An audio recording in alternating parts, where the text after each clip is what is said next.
Alors, mes amis là-bas, bienvenue à une nouvelle vidéo de mise à jour sur les altcoins.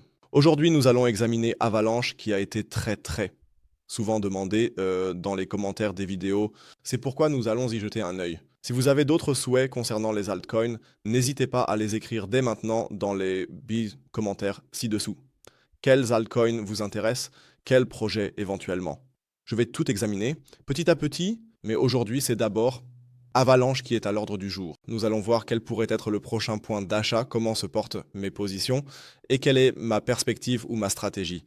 Si cela vous intéresse, n'hésitez pas à laisser un like sur la vidéo, à vous abonner à la chaîne et bien sûr à activer la cloche. Vous serez ainsi toujours informé lorsqu'il y a une nouvelle vidéo. C'est très important à ce stade.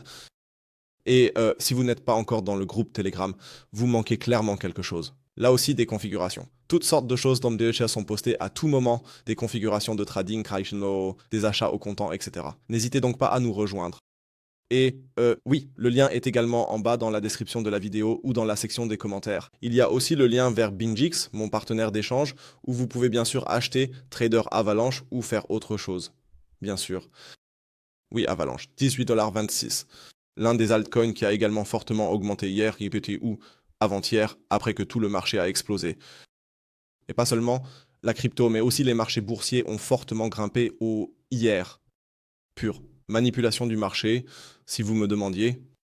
Mais cela n'a aucune importance car nous avons, de manière exemplaire, si nous regardons ici, donc ici le niveau FIP de notre, disons, sommet. Ensuite, nous avons d'abord traversé le Golden Pocket ici. Nous avons un double fond exemplaire. Cela signifie que nous pouvons d'abord l'effacer rapidement ici.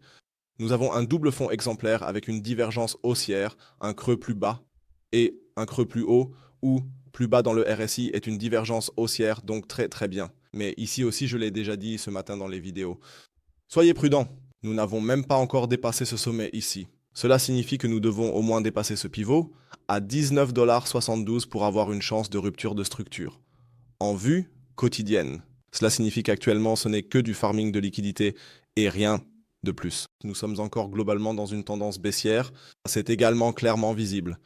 Des creux plus bas, des sommets plus bas. Pour cela, nous devons tôt ou tard non seulement casser ce point ici à 19,72, mais aussi cette tendance baissière qui se trouve presque exactement dans cette zone d'approvisionnement quotidienne. Si nous sommes à nouveau rejetés ici, il est très probable que ma zone d'achat soit déclenchée. Elle n'a en effet pas encore été atteinte. Elle se situe ici en bas à 14 $. On peut dire environ 14 $. 40. Nous faisons cela avant le pivot, du moins pour ce mois-ci. Le mois prochain, nous devrons à nouveau observer un peu comment cela affecte Avalanche, mais cela reste pour moi la zone d'achat. Pour l'instant, je n'ai honnêtement encore rien acheté dans Avalanche, je vous le dis comme c'est. Nous n'avions plus de zone d'achat en haut ici. Pour moi, c'est ici en bas simplement la zone d'achat. Donc 14 $, 45. Cela signifie que nous la relevons un peu car elle n'a de toute façon pas encore été atteinte. Puis descendons jusqu'à environ 12 $, 30. La dernière. Donc il n'y a actuellement que deux zones d'achat. La dernière se trouve alors ici en bas à 9 $ 21 et descend ensuite jusqu'à 7 $ 45. Donc tout en bas, je dois avouer que je le nierai encore un peu. Pour le moment, nous pourrions créer une troisième zone d'achat. Elle se situerait alors ici en bas à 3 $, mais je n'irai pas aussi loin pour l'instant, honnêtement. Cela signifie que pour moi, il y a explicitement ces deux zones d'achat actuellement. La troisième, je la considère, pour l'instant, comme totalement improbable, je vous le dis comme c'est. Ce serait juste semer la panique si je disais maintenant, waouh, allons vers 3 $.